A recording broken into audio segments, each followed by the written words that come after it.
ہم تو حق بولنے والے لوگ ہیں، سچ بولنے والے لوگ ہیں. جب آپ حق کی بات کرتے ہیں تو مولا علی کا فرمان ہے کہ وہ بندہ اکیلا رہ جاتا ہے. آپ اسلام آباد ہائی کورٹ بار ایسوسی ایشن کی صدارت کے امیدوار بھی ہیں. لاء کی ڈگنیٹی جو ہے، لاء کی اہمیت جو ہے، قانون کی اہمیت جو ہے، اس کو کس نظر سے دیکھتے ہیں؟ اور قرآن پاک جو ہے نا وہ اتنا بڑا قانون ہے کہ میں یہ سمجھتا ہوں کہ ہماری دنیا ساری جو ہے نا اس اگر قانون کے مطابق چلے تو میں یہ سمجھ نہیں سکتا کہ لوگ کسی کے ساتھ کوئی زیادتی بھی کریں. کہ وکلاء الیکشن جیتنے سے پہلے پیسے کا بے دریغ استعمال کرتے ہیں اور پھر الیکشن جیت جانے کے بعد باقاعدہ فائرنگ کی جاتی ہے، باقاعدہ جو ہے اس کا جو جشن منایا جاتا ہے جیتنے کا، وہ کسی طرح سے بھی ہم دیکھتے ہیں کہ وہ ہمیں قانون کے مطابق نظر نہیں آتا. تو میں صرف کالے کوٹ کے ساتھ ہوں. میں کسی نہ تو ہاؤسنگ سوسائٹی کے ساتھ ہوں، نہ میرے ساتھ کوئی میں کسی ایجنسی کو سپورٹ کروں گا. ارشاد فرمائیے گا کہ کچھ غیر جمہوری قوتیں جو ہیں وہ لائرز کی اس پاور کو توڑنے کے در پہ ہیں، اور اس کے بہت ساری جو ہے وہ ہم نے نشانیاں گزرے عرصے میں دیکھی بھی ہیں، اور استعمال بھی یقیناً ان قوتوں کے جو ہوتے ہیں وہ اعلی کار جو استعمال ہوتے ہیں وہ لائرز ہی ہوتے ہیں. تو ان قوتوں کے حوالے سے میں آپ سے پوچھنا چاہوں گا، کیا ارشاد فرمائیں گے آپ؟ تو یقین کریں گے کہ میں تو ہمارے جو دوست ہیں وہ میرا نام انہوں نے 1122 رکھا ہوا تھا. اچھا کہ جی کہ جہاں بھی کسی وکیل کیا کوئی پرابلم ہو تو گیلانی صاحب وہاں پہنچ جاتے ہیں. جی. کیا آپ یہ نہیں سمجھتے کہ بار کونسلز کو اور بار ایسوسی ایشنز کو اس حوالے سے بھی قانون سازی کرنی چاہیے کہ یہ جو ابھی آپ نے معاملہ ارشاد فرمایا کہ ساتھ کھڑے ہونے والے جب ساتھ پیچھے سے چھوڑ جائیں؟ بسم اللہ الرحمن الرحیم. محترم ناظرین، سوچ پوڈ کاسٹ میں آپ کا خیر مقدم ہے. سید عرفان الحسنی آپ سے مخاطب ہوں.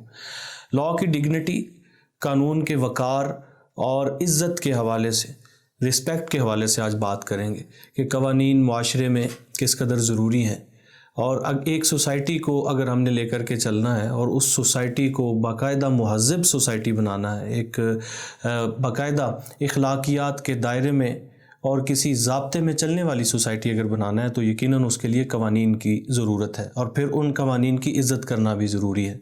تو آج اس پر ہم نے بات کرنی ہے.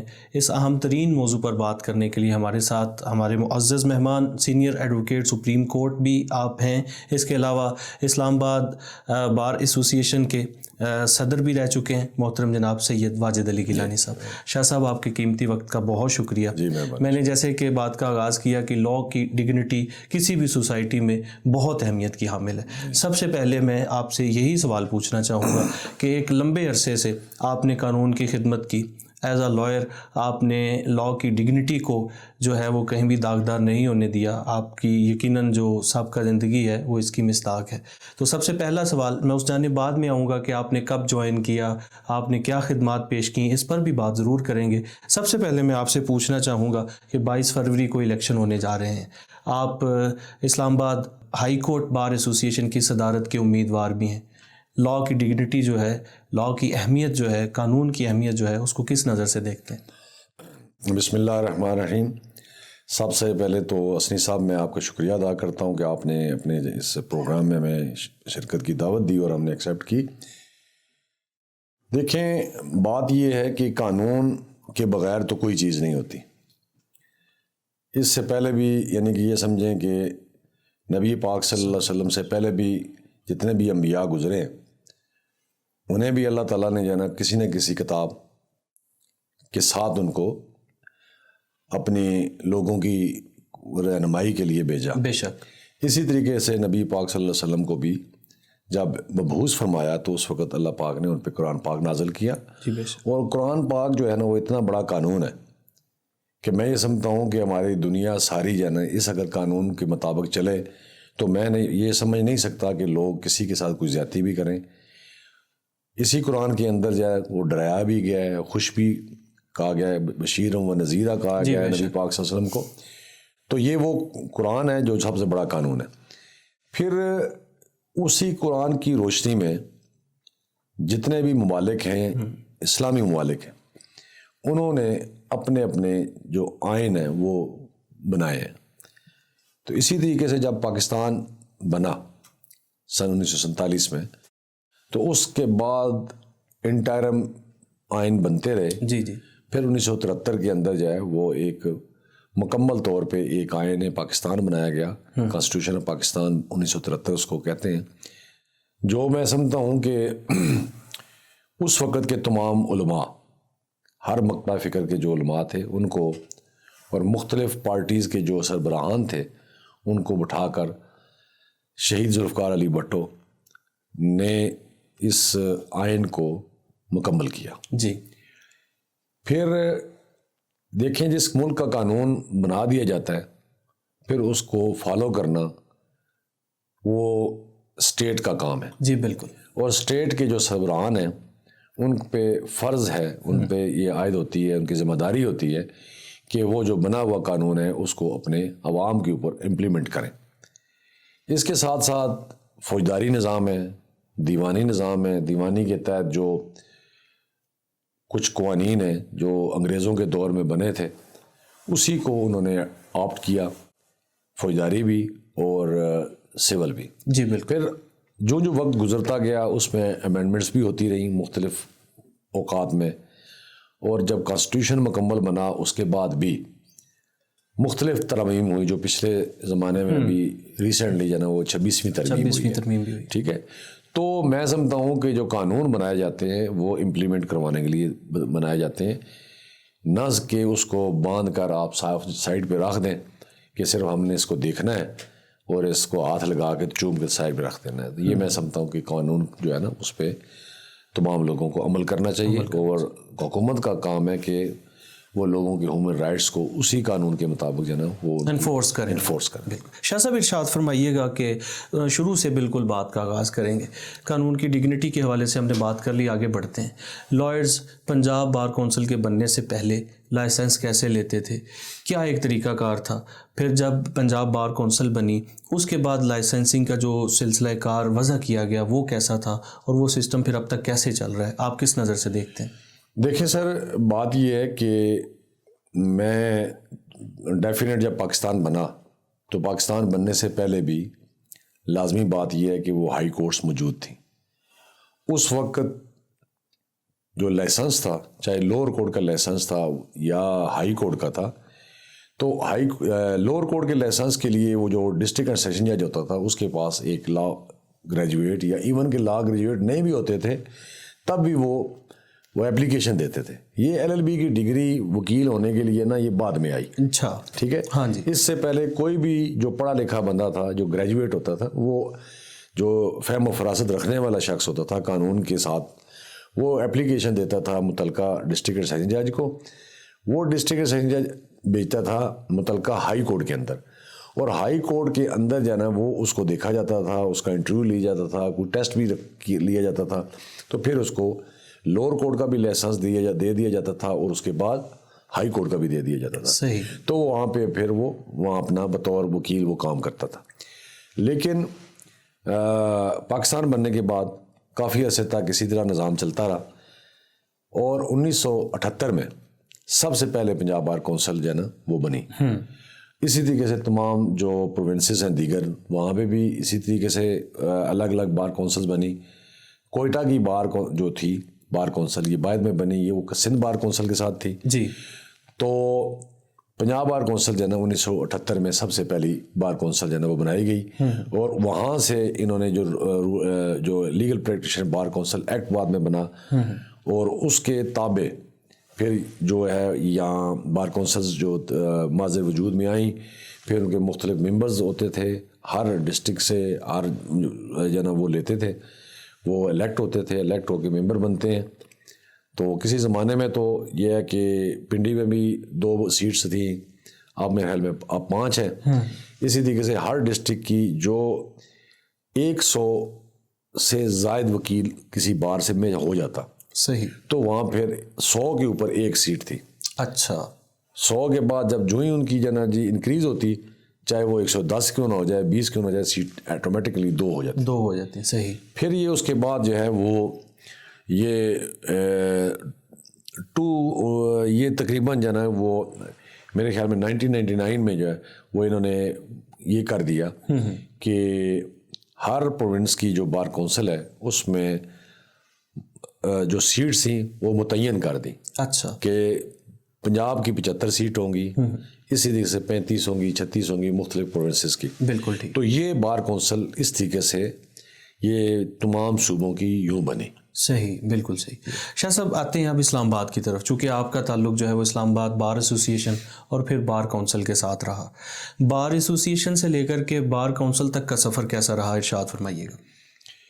دیکھیں اسلام آباد basically was the part of Rawalpindi. جب 1980 میں اسلام آباد ضلع بنا، اس کو ضلع کا درجہ دیا گیا، تو اس سے پہلے یہ پنڈی کا حصہ تھا اور ایک ریزیڈنٹ میجسٹریٹ وہاں پہ کام کرتے تھے، وہ بھی پنڈی کے ساتھ ہی ان کا تعلق تھا. صحیح. 1980 میں جب یہ ڈسٹرکٹ بنا تو اسی کے ساتھ ہی اسلام آباد بار ایسوسیشن بنی. جی. آپ تمام کے تمام جتنے بھی ڈسٹرکٹس ہیں وہ وہاں پہ ان کو ڈسٹرکٹ بار ایسوسیشن کہا جاتا ہے.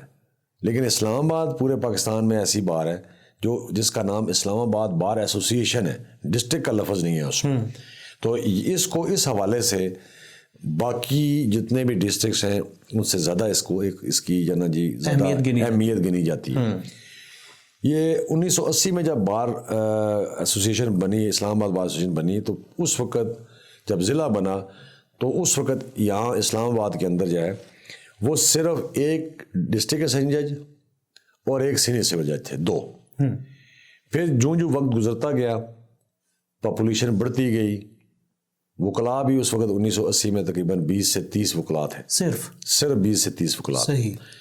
پھر ڈے بائی ڈے جو لٹیگیشن بڑھتی گئی، وکلاء بھی بڑھتے گئے، نئے وکلاء بھی آتے گئے. تو اس طریقے سے یہ جو سفر ہے وہ چلتا گیا. اور اسلام آباد جو ڈسٹرکٹ تھا یہ راولپنڈی ڈویژن کا حصہ تھا. یعنی کہ یہ ویسے تو اسلام آباد ڈویژن ہی اس کو الگ تصور کیا جاتا تھا، لیکن اسلام آباد کو راولپنڈی ڈویژن کے ساتھ رکھا گیا.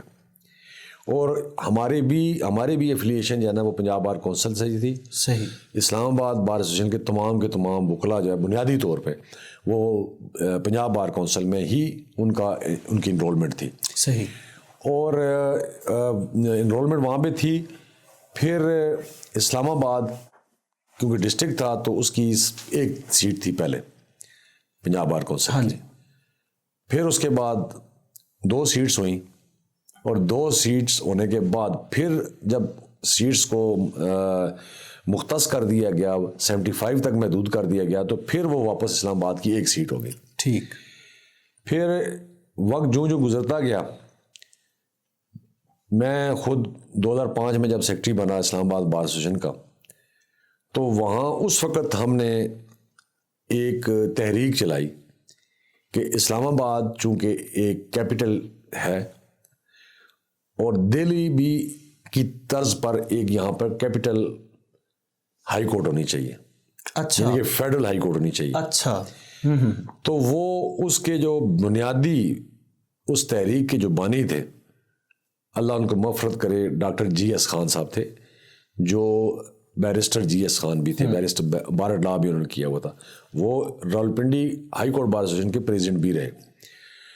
تو یہ پھر جب مشرف کا دور آیا، اور مشرف کے دور میں یہ اسلام آباد ہائی کورٹ بنی. ہائی کورٹ جب بن چکی تو اسی دوران، یعنی کہ اس سے پہلے ہی، یعنی کہ ہائی کورٹ بننے سے پہلے ہی جو ہے وہ افتخار محمد چودھری صاحب کو جو ہے نا وہ زبردستی بطور چیف جسٹس آف پاکستان تھے، تو ان کو جو ہے نا وہ وہاں سے ان کی جو بطور چیف جسٹس تھے ان کو گورنمنٹ نے فارغ کر دیا. جی. مشرف کا دور تھا، بڑا تنازع بنا. اس میں بہت بڑی تعداد میں وکلاء نے، ہم بھی اس میں شامل تھے. ہم اس تحریک میں رول آف لا کے لیے ہم نے آواز اٹھائی، سپرمیسی آف کانسٹیٹیوشن کی آواز اٹھائی کہ کانسٹیٹیوشن ہمارا یہ الاؤ نہیں کرتا کہ ایک ایگزیکٹو، چیف ایگزیکٹو کہ ایک صرف لفظ سے کسی کو ایک کانسٹیٹیوشنل پوسٹ سے آپ اتار سکتے ہیں. اس کا بھی ایک طریقہ کار ہے. جی بالکل. کیونکہ جو کسی بھی جج کو آپ جس وقت نوکری سے یا اس کی سیٹ سے، بیسیکلی یہ نوکری ہوتی نہیں ہے، یہ کانسٹیٹیوشنل پوسٹ جتنی بھی ہوتی ہیں وہ سروس نہیں ہوتی ہے. اس سے آپ جس وقت ان کو کسی جگہ پر دیکھتے ہیں کہ ان کے خلاف کوئی ایلیگیشن ہے، تو وہ سپریم جوڈیشل کونسل کے پاس جو ہے نا وہ ان کے خلاف ریفرنس دائر کیا جاتا ہے. چونکہ افتخار محمد چودھری کے خلاف جو ہے وہ کوئی ریفرنس نہیں تھا، تو جس کی بنیاد پر پھر یہ تحریک چلی. تحریک چلنے کے بعد جو اس وقت جو ریمیننگ جو ججز تھے سپریم کورٹ آف پاکستان کے، انہوں نے خود از سو نوٹس لیا، سو موٹو نوٹس لیتے ہوئے انہوں نے سپریم کورٹ نے جو ہے وہ جو جب لیا نوٹس لیا تو پھر ان کو بحال کر دیا. جی بالکل. تو بحال کرنے سے پہلے اسلام آباد ہائی کورٹ جو ہے نا وہ بن چکی تھی. اچھا. مشرف نے اس لیے بنائی تھی تاکہ اسلام آباد کے وکلاء کو ہم راضی کریں، جو ان کا درینہ مطالبہ ہے وہ ہم پورا کر لیں، تاکہ ان کی جو تحریک ہے وہ کمزور ہو جائے اور تحریک سے وہ پیچھے ہٹ جائیں. بہت سارے وکلاء جنہوں نے اس وقت اس کا بینیفٹ بھی اٹھایا وہ ڈیفینیٹ وہ کچھ قدم پیچھے بھی ہٹے. اور اس کے بعد جب افتخار محمد چودھری دوبارہ بحال ہوئے تو انہوں نے ایک فیصلہ دیا جی کہ اسلام آباد ہائی کورٹ جو بنی ہے وہ اللیگل بنی ہے، یہ انکانسٹیٹیوشنل ہے، لہٰذا یہ اس کو ختم کیا جاتا ہے. اچھا. اور گورنمنٹ اگر اسلام آباد ہائی کورٹ بنانا چاہتی ہے تو یہاں ایک اسلام آباد ہائی کورٹ کی ضرورت ہے. اس دوران یہ پھر تحریک چلتی رہی. پھر 2010 میں جب میں پریزیڈنٹ بنا اسلام آباد ہائی کورٹ بار ایسوسیشن کا، سوری اسلام آباد بار ایسوسیشن کا، تو اس وقت ہم نے یہ کوشش کی کہ اسلام آباد ہائی کورٹ جو ہے نا وہ واپس آئے. تو اس وقت جو ہمارے لا منسٹر تھے، چونکہ لکیلی ہمارا ان کے ساتھ بہت گہرا تعلق ہے، ہمارے سینئر ہیں، وفاقی وزیر تھے ڈاکٹر بابر اعوان صاحب، پیپلز پارٹی کا دور تھا جی. اور جب وکلاء نے ان سے یہ ریکویسٹ کی کہ جی کہ، تو انہوں نے خود بھی یہ کہا کہ میرا خود بھی کیونکہ اسی خطے سے میرا تعلق ہے، میں چاہتا ہوں کہ اسلام آباد ہائی کورٹ یہ بننی چاہیے. تو یہ پھر 2010 میں جو ہے اسلام آباد ہائی کورٹ بنی. وہ اسلام آباد ہائی کورٹ جب معذر وجود میں آئی، ہاں جی، تو پھر اس وقت لاہور ہائی کورٹ سے جو سینئر جج تھے ان کا نام تھا جسٹس اقبال حمید الرحمان صاحب. آپ نے حمود الرحمان کمیشن بھی کبھی سنا ہوگا. جی جی. یہ حمود الرحمان صاحب کے صاحبزادے ہیں. اچھا. جو ان کا بنگال کے ساتھ تعلق. جی جی جی بالکل. تو یہ ان کے صاحبزادے تھے، ویری تھارو جینٹل مین، بہت ہی اپرائٹ قسم کے، بطور وکیل بھی تھے اور بطور جج بھی رہے. ان کو بنایا گیا. اس وقت اسلام آباد ہائی کورٹ جب معذر وجود میں آئی تو ڈیفینیٹ وہاں پہ بار کونسل بھی الگ بننی تھی. بالکل. جب الگ بننی تھی تو اس پہ ہم نے یہ تجاویز دی. آج کل کے زمانے میں تو وکلاء سے بہت کم پوچھا جاتا ہے، گورنمنٹ پوچھتی نہیں ہے. ہاں جی. اس وقت کے جو لا منسٹر تھے انہوں نے باقاعدہ طور پر اسلام آباد کے سینئر لائرز کی جو لاٹ تھی ان کو انوائٹ کیا اور بتایا کہ جی آپ مختلف سجیشن ہمیں دیں کہ ہم کس طریقے سے اسلام آباد کو جو ہے وہ ایک بہتر طریقے سے لے کے جا سکتے ہیں. تو اس وقت کے جو سینئر لوگ تھے، سید اصغر حسین سبزواری صاحب سینئر سپریم کورٹ کے وکیل ہیں، قاضی رفیع الدین بابر صاحب سینئر ایڈوکیٹ سپریم کورٹ ہیں، علیم عباسی صاحب ایڈوکیٹ سپریم کورٹ ہیں، ابھی جسٹس ہیں جسٹس عبدالعزیز چودھری صاحب وہ تھے، ابھی ایک اور جسٹس ہیں اسلام آباد ہائی کورٹ کے جسٹس محسن اختر کیانی صاحب، ایک اور بھی جسٹس ابھی بنے ہیں اسلام آباد کے جسٹس طاہر احمد جہانگیری، اور دیگر بہت سارے جو سینئرز تھے مشمول میرے خود کے بھی. جی جی جی. وہ انہوں نے بلایا اور انہوں نے تجاویز لیں اور ہم نے دی. تو تمام کے تمام وکلاء نے یہ کہا جی کہ جہاں پہ آپ نے اسلام آباد ہائی کورٹ کو بنایا ہے تو وہاں پہ اسلام آباد بار کونسل بھی الگ ہونی چاہیے. بالکل صحیح. اور پھر پاکستان بار کونسل بھی کے لیے بھی ایک اسلام آباد کی نمائندگی ہونی چاہیے. بالکل صحیح. تو اس وقت جو اسلام آباد ہائی کورٹ تھی اس کے 11 ججز کی جو سیٹس تھیں وہ مختص کی گئی تھی. صحیح. اور اسی طریقے سے اسلام آباد بار کونسل کی بھی 11 سیٹس جو ہے وہ مختص کی گئی تھی کہ 11 جو ممبر بنیں گے لائرز میں سے، ان میں سے یا وہ جو بھی کسی کو الیکٹ کریں گے تو پاکستان بار کونسل میں اسلام آباد کی 2 لوگوں کی نمائندگی ہوگی، یعنی کہ 2 ممبر اسلام آباد پاکستان بار کونسل میں ہوں گے. صحیح. مسلم پاکستان میں پیپلز پارٹی کا جب دور چلا گیا تو اس کے بعد مسلم لیگ نون کا دور آیا تو ڈیفینیٹ انہوں نے یہ چیزوں کو لے کے جانا تھا. تو وہاں پر ان کے دور میں جو اسلام آباد بار کونسل ہے وہاں پر انہوں نے 11 سیٹ سے بار کونسل کی سیٹس 5 کر دی. اچھا. اور اسلام آباد ہائی کورٹ کے ججز کی جو ہے وہ 11 سے 7 کر دی. صحیح. ٹھیک ہے. اور پاکستان بار کونسل کی سیٹ وہ انہوں نے 1 کر دی. لیکن قصہ مختصر کہ انہوں نے یہ تمام کے تمام چیزیں تیار ہو گئیں اور وہ پٹڑی پر چڑھ گئی. اور پھر 2015 کے اندر اسلام آباد بار کونسل کا باقاعدہ طور پہ الیکشن ہوا, اور جس میں مجھے یہ سمجھتا ہوں کہ یہ میری بہت بڑی اللہ کی کریمی ہے کہ 1978 میں میرے ہی بزرگ پنجاب بار کونسل کے پائنیئر ممبر تھے. صحیح. اور میری بھی خوش قسمتی ہے کہ میں اسلام آباد بار کونسل کا پائنیئر. شاہ صاحب کا اس میں گرامی بھی لے لیجئے جو کہ پنجاب بار کونسل کے جو ممبر تھے وہ میرے والد کے چھوٹے بھائی تھے, بلکہ ہیں, اللہ تعالیٰ ان کو صحت زندگی, سید عبدالعزیز شاہ صاحب. صحیح. اور پھر جب وہ بنے اور بننے کے کچھ عرصے بعد ان کو اس وقت ایلیویشن ہوتی تھی ایون کہ سیشن ججز کی بھی. جی. تو وہ بطور ایڈیشنل سیشن جج مان گئے تھے. صحیح. پھر وہ بطور ڈسٹرکٹ سیشن جج ریٹائر ہوئے. بالکل صحیح. ریٹائرمنٹ ان کی ہوئی. شاہ صاحب سن 2010 میں آپ اسلام آباد بار کونسل کے جو ہے وہ صدر بھی رہے ہیں, بار ایسوسیشن کے. جی. یہ ارشاد فرمائیے گا کہ وہ صدارت کا ایک ٹینیور جو آپ کا گزرا, اس سے پہلے چونکہ میرا تعلق بھی قانون کے ساتھ ہے, کچہری آنا جانا ہوتا رہتا تھا, تو ہم دیکھتے تھے کہ پراپر جو ہے لائرس کے لیے کوئی چیمبرز نہیں تھے. ایک بری حالت ہی کہہ سکتے ہیں ہم جو ہے وہ ہم وکلا کی ہوتی تھی, جو اپنے بلبوتے پر تھوڑا بہت پیسے خرچ کرنے کے بعد کوئی اپنا پرائیویٹ چیمبر بنا لے تو بنا لے. لیکن اس دوران آپ نے اپنی صدارت کے دوران جو کارہائے نمایاں سر انجام دیے, چونکہ اب آپ الیکشن لڑنے جا رہے ہیں اسلام آباد بار ہائی کورٹ کا جو ہے اس کا, تو اس حوالے سے میں پوچھنا چاہوں گا شاہ صاحب, جو آپ نے اس وقت ترقیاتی کام کیے اپنی بار کے لیے, اپنے وکلاء کے لیے, وہ ذرا ارشاد فرما دیجئے کہ کن بنیادوں پر اب اگلا جو ہے وہ ترقی کا زینہ طے کرنے کے لیے آپ نے قدم اٹھایا. گزارش ہے کہ جو لوگ کسی بھی چیز کے لیے الیکٹ ہوتے ہیں ان کی پھر یہ ذمہ داری ہوتی ہے کہ وہ جو ان کو مینڈیٹ ان کے لوگوں نے دیا ہے, ایون کہ آپ حلقہ بندی میں بھی دیکھ لیں, بار میں بھی دیکھ لیں, تو وکلاء جس وقت کسی کو منتخب کرتے ہیں تو ڈیفینیٹ وہ اس لیے منتخب کرتے ہیں کہ تاکہ یہ سیزن لائر ہے, اس کو یہ ہمیں بہتر جو ہے نا وہ سہولیات فراہم کر سکتا ہے, بہتر کام کر سکتا ہے. تو اس پہ یہ تھا کہ اسلام آباد بار ایسوسیشن F8 میں تھی. جی. اور F8 جو ہے وہ تمام کی تمام جو بلڈنگز ہیں وہ ساری رینٹ پہ تھی. جی. اور رینٹ بھی کا بھی ایسا سلسلہ تھا کہ تمام کی تمام جو کمرے تھے وہ بھی بڑے خراب تھے, اور وکلاء کا جو بار روم ہے وہ بھی بہت چھوٹا سا تھا جس میں ہارڈلی 150 یا 130 لوگ بیٹھ سکتے تھے.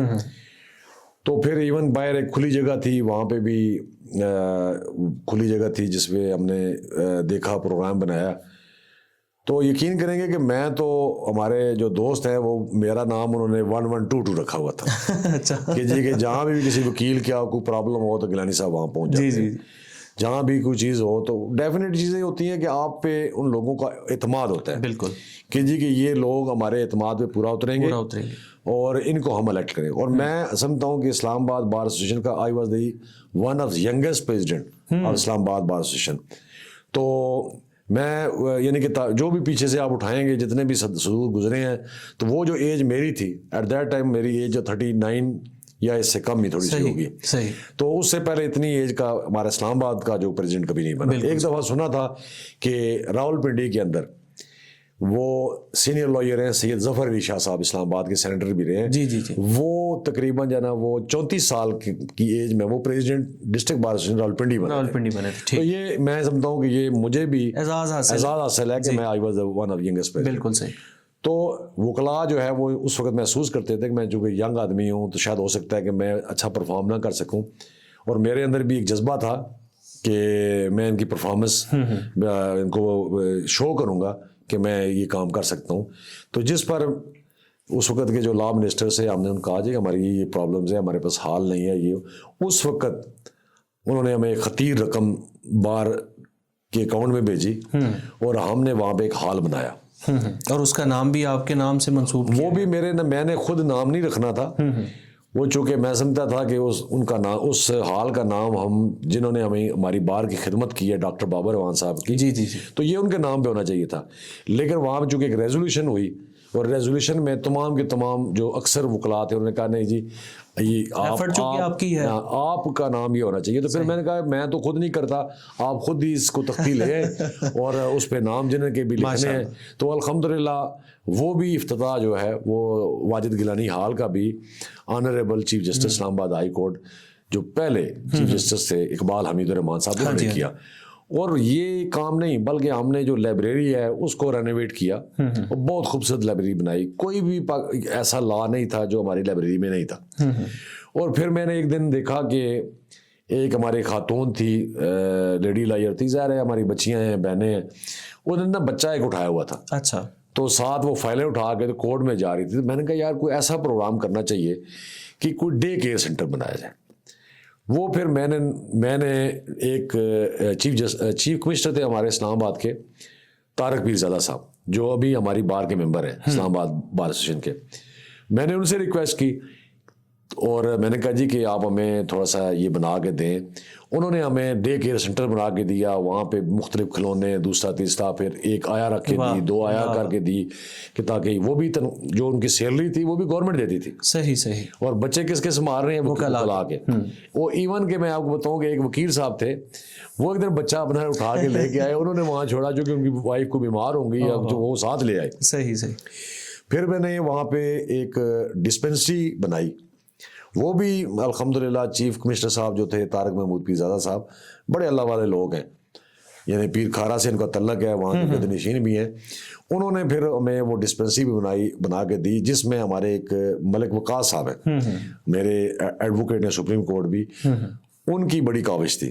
انہوں نے اس میں ہمارے ساتھ کی، وہ ہمیں بنایا. پھر ایون کہ آپ دیکھیں گے کہ 2 گاڑیاں آپ کو اسلام آباد بار میں آپ کو ملیں گی، جو ٹوٹا ہکس ٹائپ بڑی جو گاڑیاں ہوتی ہیں نا، جی، وہ 2 گاڑیاں ہم گورنمنٹ سے لے کے آئے. اچھا. ایک ہائی کورٹ کے لیے، ہائی کورٹ بار ایسوسیشن کے لیے، اور ایک ڈسٹرکٹ بار ایسوسیشن کے لیے. اب وہ دونوں گاڑیاں جو مختلف آپ نئی جو کچہری بنی ہے G11 سے وہ F8 تک چلتی ہیں، اور ایک گاڑی جو نا جی وہ ہائی کورٹ کے اندر کھڑی ہے جو مختلف اوقات میں وہ لائر اس کو یوز کرتے ہیں. بالکل صحیح. تو میں یہ سمجھتا ہوں کہ اپنی طرف سے تو یہ 12 ماہ ہوتے ہیں، اور 12 ماہ کے اندر آپ سمجھتے ہیں کہ تو اتنا کام بندہ نہیں کر سکتا. لیکن الحمدللہ ہم نے کوشش کی کہ ہم وکلاء کی توقعات پر پورا اترے. اور اس کی مجھے جو انعام ملا، سب سے بڑی بات یہ ہے کہ جو ہی جس وقت ہماری بار کونسل بنی تو مجھے دوستوں نے کہا جی کہ آپ بار کونسل کا الیکشن کنٹیسٹ کریں. صحیح. تو میں نے الیکشن کنٹیسٹ کیا. تو مجھے پھر ہمارے دوستوں نے ہمیں محبتیں ہمارے اوپر بکھیریں، اور پھر مجھے جو ہے نا وہ پائنیئر ممبر اسلام آباد بار کونسل کا بنا. واہ.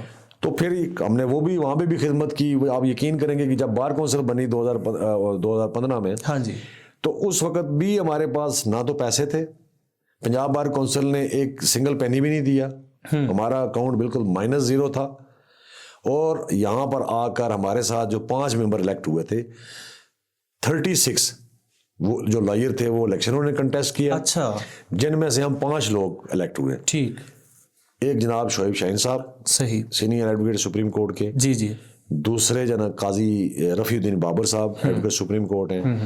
تیسرے ہارون رشید صاحب ایڈوکیٹ سپریم کورٹ ہیں، جو ابھی بھی پاکستان بار کونسل کے ممبر ہیں. جی. چوتھے جو ہے وہ فیاض احمد انجم جندران صاحب، وہ بھی ایڈوکیٹ سپریم کورٹ ہیں، وہ جسٹس بھی رہے ہیں اسی ٹنور کے دوران ہی اسلام آباد ہائی کورٹ کے. 5واں میں تھا. ماشاء اللہ. 5واں جو ہے نا وہ میں تھا. اور پھر ہم نے مل کے ہم 5 لوگوں نے اسلام آباد بار کونسل کو بنایا. نہ بلڈنگ تھی، نہ کرسی تھی، نہ میز تھا. ہم نے کوئی فنڈ ہمیں پنجاب بار کونسل نے نہیں دیا، چونکہ ہمارا بہت سارا فنڈ ان کے پاس موجود تھا. انہوں نے کہا جی ہم آپ کو کوئی چیز نہیں دے سکتے. پھر ہم نے اس وقت کے جو سیکرٹری لا تھے اور منسٹر تھے فاروق ایچ نائک صاحب. جی. فاروق ایچ نائک صاحب تھے. ان سے بھی چیزیں ہوتی رہیں. بعد میں جب ان کا زمانہ آ گیا دوسروں کا، مسلم لیگ نون والوں کا، اس وقت کے ایک لا سیکرٹری تھے، غالباً ان کا نام سردار کوئی تھا سم تھنگ, انہوں نے ہمیں صرف ایک کمرہ دیا, اچھا, اور اس میں بھی کرسی کوئی نہیں ہے, نہ میز ہے.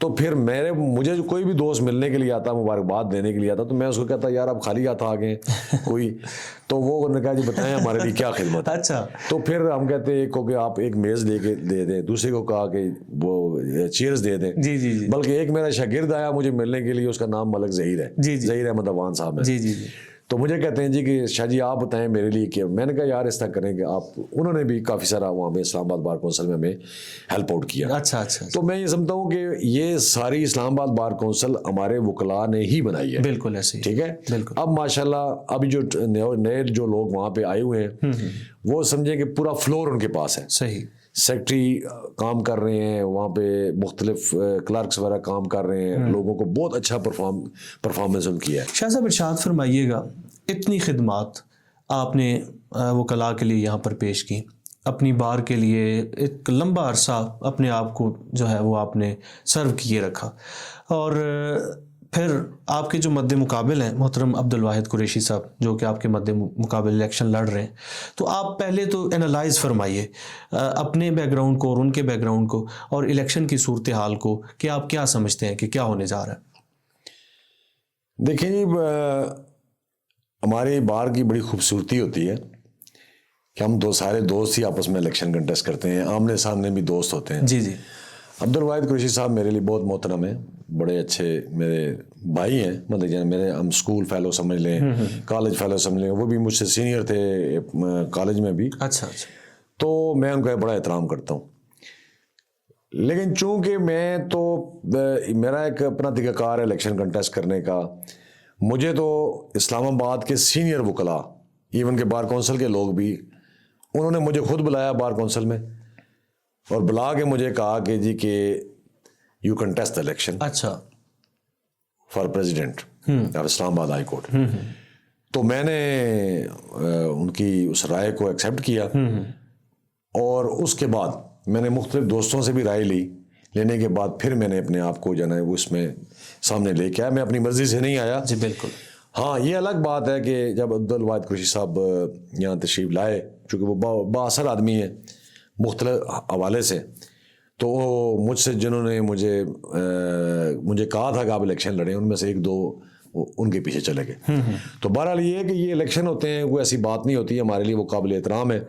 لیکن میں امید کرتا ہوں کہ جو ہمارے اسلام آباد ہائی کورٹ کے ممبران ہیں, جو سینئرز ہیں, یا ایون کہ سیکنڈ رو میں آتے ہیں یا تھرڈ رو پہ جو لوگ آتے ہیں, وہ میری جو کارکردگی ہے بطور جوائنٹ سیکرٹری کے بھی, بطور سیکرٹری کے بھی, اور بطور پریزیڈنٹ ڈسٹرکٹ بار, اور بطور ممبر اسلام آباد بار کونسل کے, میں یہ سمجھتا ہوں کہ وہ لوگ میری اس کارکردگی کو سامنے رکھتے ہوئے, ملحوظ رکھیں گے, ملحوظ خاطر رکھتے ہوئے وہ مجھے الیکٹ کریں گے. بالکل صحیح.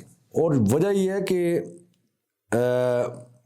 میں اس لیے سمجھتا ہوں کہ میں بہتر کون سے کام کر سکتا ہوں, چونکہ ہم ظاہر آمنے سامنے آ گئے, چونکہ مجھے بہت وسیع تجربہ ہے کام کرنے کا بھی اور کام کروانے کا بھی. بالکل صحیح. یہ ضروری نہیں ہوتا کہ آپ کسی حکومتی جماعت کے ہی پروردہ ہوں تبھی آپ کو چیزیں ملیں گی, یہ کوئی ممکن نہیں ہے. بار ایسوسیشن ہمیشہ حق کے ساتھ کھڑی ہوتی ہے, بار ایسوسیشن ہمیشہ حق کی بات کرتی ہے, بار ایسوسیشن ہمیشہ رول آف لا کی بات کرتی ہے, سپرمیسی آف کانسٹیٹیوشن کی بات کرتی ہے. بالکل بالکل. اور میں نے تو ساری زندگی, ہاں جی, کبھی بھی, جی جی, 28 سالہ میری جو وکالت ہے اس میں نے کبھی بھی ایسی کوئی بات نہیں کی, نہ میں نے کوئی ایسا ایکٹ کیا ہے کہ جس سے میں یہ سمجھتا ہوں کہ بار ایسوسیشن یا ہائی کورٹ کے لوگ مجھے یہ کہیں گے جی کہ میں فلاں چیز میں ملوث رہا یا میں فلاں چیز میں میرا کیریئر بالکل کلیئر ہے اور صاف ستھرا ہے الحمدللہ. شاہ صاحب, آپ نے سپریمیسی آف کانسٹیٹیوشن کی بات کی, میں آپ سے پوچھنا چاہوں گا کہ بار کے جو الیکشنز ہوتے ہیں پورے ملک میں, آل اوور بات کر رہا ہوں, آپ چونکہ موسٹ سینئر لائر ہیں, اور بار بار میں ایک لفظ استعمال کر رہا ہوں کہ لاء کی ڈگنیٹی کے لیے آپ جیسے لوگوں کا بہت زیادہ ورک ہے. تو ہم دیکھتے ہیں کہ ویڈیوز وائرل ہوتی ہیں کہ وکلاء الیکشن جیتنے سے پہلے پیسے کا بے دریغ استعمال کرتے ہیں اور پھر الیکشن جیت جانے کے بعد باقاعدہ فائرنگ کی جاتی ہے، باقاعدہ جو ہے اس کا جو جشن منایا جاتا ہے جیتنے کا، وہ کسی طرح سے بھی ہم دیکھتے ہیں کہ وہ ہمیں قانون کے مطابق نظر نہیں آتا. تو ان چیزوں کو بھی میرا خیال ہے کہ ہمیں ہائی لائٹ ضرور کرنا چاہیے تاکہ نئے آنے والے جو لائرز ہیں ان کی اصلاح ہو سکے، اور وہ چیزیں جو کہ ملک کے قانون کو اور وکلاء کی سالمیت کو اور ان کی ڈگنیٹی کو جو چیزیں انجر کرتی ہیں ان سے ہم بچ سکیں. کیا کہیں گے اس حوالے سے؟ دیکھیں پورے پاکستان کے اندر جو ہے وہ جو ایم این ایز کے الیکشن ہوتے ہیں یا ایم پی ایز کے الیکشن ہوتے ہیں ان کے بھی الیکشن کمیشن نے رولز بنائے ہوئے ہیں، قانون موجود ہے کہ آپ اتنا آپ خرچہ کر سکتے ہیں. جی بالکل ٹھیک ہے. اور ہمارے جو بار کونسلز ہیں یا پاکستان بار کونسل موجود ہے، انہوں نے بھی ایک جو دائرہ اختیار ہے وہ رکھا ہے کہ آپ نے یہ خرچہ کرنا ہے. لیکن ہم تو ملنگ تلنگ لوگ ہیں، ہم تو جو چیز سامنے ہے چائے پانی پہ ہم کر لیتے ہیں. جن کے پاس بہت زیادہ پیسہ ہوتا ہے وہ کسی کی برتھ ڈے پہ جائیں، وہ کیک لے کے جا رہے ہیں. بھائی بات یہ ہے کہ میں اگر آپ کی برتھ ڈے ہر سال منانے کے لیے آپ کے گھر جاتا ہوں تو پھر تو میں جاؤں گا. بالکل. اگر میں جاتا ہی نہیں ہوں، آپ کی برتھ ڈے مجھے پتہ ہی نہیں ہے کہ آپ کی کب ہے، اور یکدم میرے جب الیکشن آ جائیں یا میں کھڑا ہو جاؤں الیکشن کے لیے تو میں کیک اٹھا کے آپ کے گھر چلا جاؤں، یہ کوئی مناسب بات ہے. بالکل ایک بات. دوسری بات یہ ہے کہ آپ بار کی خدمت کرتے ہیں، بار کے لیے آ رہے ہیں، آپ نے یہاں سے کوئی اس آفس سے کوئی بینیفٹ تھوڑی اٹھانا ہے. ہم نے یہاں سے کوئی اربوں روپے کما کے لے کے تھوڑی جانے ہیں کہ ہم اتنا بے دریغ خرچہ کریں یا فلاں چیز کریں. یہ مناسب چیزیں نہیں ہیں. بالکل صحیح. اور نہ ہی یہ وکلاء کی ڈگنیٹی کے اگینسٹ بات ہے کہ ہم کوئی ایسے فنکشنز کریں جہاں پہ گانے بھی گائے جائیں، وہاں پہ غزلیں بھی گائی جائیں. تو یہ مناسب چیزیں نہیں ہیں. میں تو ان کو بالکل ناپسند کرتا ہوں. اور انشاءاللہ تعالیٰ چونکہ میں نے ان کو ایک دن ہماری اسپیچ تھی، ہمارا ایک پروگرام تھا، تو میں نے اس میں بھی کہا کہ جب ہم الیکشن جیتیں گے اس دن ہم اسلام آباد ہائی کورٹ بار ایسوسیشن کا کیک کاٹیں گے اور سب پوری بار کو بلا کے وہاں پہ ہم اکٹھے چیز کریں گے. ایک مناسب جشن بھی جو ہونا چاہیے وہ بھی دائرے کے اندر ہونا چاہیے. جو فائرنگ ہے یا فلاں چیز ہے، یہ چیزیں مناسب نہیں ہیں. تو میں یہ سمجھتا ہوں کہ جو لوگ بے دریغ پیسہ خرچ کرتے ہیں ان کے پیچھے پیسے لگانے والے پارٹیز ہوتی ہیں اور پھر کل ان سے بینیفٹ بھی لیتے ہیں، جائز اور ناجائز. بالکل. لیکن الحمدللہ ہم نے تو نہ پہلے کوئی کسی سے خرچہ کروایا، نہ تو ہاؤسنگ پروجیکٹ سے، ہاؤسنگ سوسائٹی سے کبھی خرچہ کروایا، نہ کوئی اور کسی سے کروایا، نہ کسی. آج بھی ہماری پوری بار میں کوئی ایک بندہ کہہ دے کہ میں نے گیلانی صاحب کے الیکشن میں نے بہت بڑا فنکشن ارینج کیا ہو یا میں نے اتنا بڑا کھانا دیا ہو یا اتنی کوئی چیز ہو. جو مناسب ہوتا ہے، چائے پانی ہوتی ہے، ہم خود ہی کرتے ہیں یا کوئی اگر کوئی دوست کر دے، چاہے بلا لے کسی کے دفتر میں چلے جاتے ہیں. تو میں سمجھتا ہوں کہ اس کو جتنا منیمائز خرچے کے حوالے سے کرنا چاہیے اتنا کرنا چاہیے. بالکل. اگر ایک ہر بندے کا رائٹ ہے وکلاء کا کہ وہ الیکشن کنٹیسٹ کریں. جی بالکل. یہ تو اتنے زیادہ بے دریغ خرچے کرنے کا یہ مطلب ہے کہ آپ باقی لوگوں کو روک رہے ہیں جن کے پاس پیسے نہیں ہیں، وہ تو بار کی نمائندگی نہیں کر سکتے، حالانکہ ان کے اندر بڑی صلاحیت ہوتی ہے وہ کام کرنے کی. تو میں تو اس چیز کو مناسب نہیں سمجھتا. بالکل صحیح. شاہ صاحب ارشاد فرمائیں کہ آپ کا تو خدمات کا جو سفر ہے وہ اگر آپ کے پاس کوئی عہدہ ہے تب بھی ویسا ہے، اور اگر آپ کے پاس کوئی عہدہ نہیں بھی ہے تب بھی آپ نے تو وہ سلسلہ جاری و ساری رکھا، چیمبرز بھی بنوائے اور بھی جو ہے وہ لائرز کی ویلفیئر کے لیے بہت سارے کارہائے نمایاں سر انجام دیے جو کسی سے ڈھکے چھپے نہیں ہیں، سب کے سامنے. تو ہم ایک چیز دیکھتے ہیں کہ کچھ لوگ جو الیکشن کنٹیسٹ کرتے ہیں تو انہی دنوں میں، جیسے کہ آپ نے وہ برتھ ڈے کے کیک کا ایک حوالہ دیا، تو ان دنوں میں جاتے ہیں کہ جنازے بھی پڑھے جاتے ہیں فیملیز میں اور لوگوں کے ساتھ رسم و راہ بھی رکھی جاتی ہے، تعلق بھی جو ہے وہ استوار کیے جاتے ہیں. اور جیسے ہی الیکشن کا وہ سارا ٹینیور یا سلسلہ ختم ہوتا ہے تو وہ لوگ جو ہے نا وہ پنجابی کہندے نے اکھ چھپان واسطے بھی نہیں لبدے. لیکن آپ نے تو ماشاءاللہ یہ سلسلہ اپنی صدارت میں بھی جاری رکھا اور اس کے علاوہ بھی جاری آپ کا یہ سلسلہ رہا. تو کیا ارشاد فرمائیں گے؟ دیکھیں جی، بات یہ ہے کہ میں نے 1995 میں نے لا کیا اور پھر میں نے پریکٹس شروع کی پنڈی سے، اور پھر میں اسلام آباد 97 میں گیا. میں نے تو 97 سے لے کے ابھی تک ہر وکیل کے دکھ سکھ میں شریک ہوا ہوں. کسی کا بھائی اگر دنیا سے رخصت ہوا ہے تو ہم نے اس کا جنازے کو کندھا دیا ہے. اللہ. ہم نے تو کسی کی بہن فوت ہوئی ہے تب بھی اس کو جنازے کو کندھا دیا ہے. چاہے وہ راولپنڈی میں ہے، چاہے اسلام آباد میں ہے، چاہے سوابی میں ہے، چاہے بردان میں ہے، چاہے مظفر آباد میں ہے، تو ہم تو ہمیشہ ان کی خوشیوں میں شریک ہوتے رہے، اب بھی شریک ہوتے ہیں. ہمارے لیے تو کوئی اتنا ایشو نہیں ہے کہ ہم یہ ہمارا کہ جی ہمارا ماضی آپ کے سامنے ہے، ہمارا مستقبل آپ کے سامنے ہے. ہم تو دنیا سب کو پتہ ہے کہ تمہاری تو روٹین یہی ہے کہ لوگوں کے ساتھ محبت کرنا، پیار کرنا. میں سمجھتا ہوں کہ آپ اسلام آباد کے کسی وکیل کا ٹپس پہ مجھے نام بتا دیں. یہ نہیں ہے کہ میرا ہابی ہے الیکشن کنٹیسٹ کرنا، صرف یہ ہے کہ آپ نام لیں جی فلاں وکیل ہے، وہ کہاں کا رہنے والا ہے، میں آپ کو بتاؤں گا کہ فلاں جگہ رہنے والا ہے، فلاں محلے میں رہنے والا ہے، یا میں فلاں سال میں اس کی فلاں فوتگی پہ گیا تھا، تو مجھے ڈیفینیٹ اس کا علم ہے. تو الحمدللہ مجھے ابھی بھی کبھی شرم محسوس نہیں ہوتی کہ میں ابھی الیکشن کنٹیسٹ کر رہا ہوں تبھی میں جا رہا ہوں. کہ میں تو الیکشن نہ بھی کنٹیسٹ کر رہا ہوں تو میں تو سمجھیں کہ بے موسم پھل ہوں. میں تو ہر موسم میں جانا جی میرا ایک ہی رنگ رہتا ہے.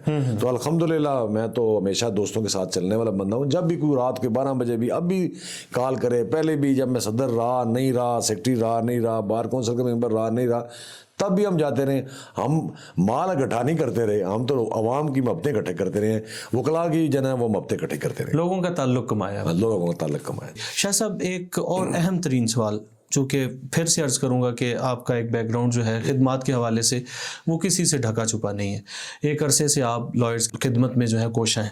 ارشاد فرمائیے گا کہ کچھ غیر جمہوری قوتیں جو ہیں وہ لائرز کی اس پاور کو توڑنے کے در پہ ہیں، اور اس کے بہت ساری جو ہے وہ ہم نے نشانیاں گزرے عرصے میں دیکھی بھی ہیں، اور استعمال بھی یقیناً ان قوتوں کے جو ہوتے ہیں وہ اعلی کار جو استعمال ہوتے ہیں وہ لائرز ہی ہوتے ہیں. تو ان قوتوں کے حوالے سے میں آپ سے پوچھنا چاہوں گا کیا ارشاد فرمائیں گے آپ جو کہ لائرز کی کمیونٹی کو اور لائرز کی جو یکتائی ہے اس کو توڑنے کے در پہ؟ دیکھیں، جو وکلا مجھے بیٹھ کے میرے ساتھ دعا خیر کرتے ہیں کہ آپ الیکشن کنٹیسٹ کریں اور ان میں سے 1-2 بندے بھاگ جاتے ہیں، تو اس کا کیا مطلب؟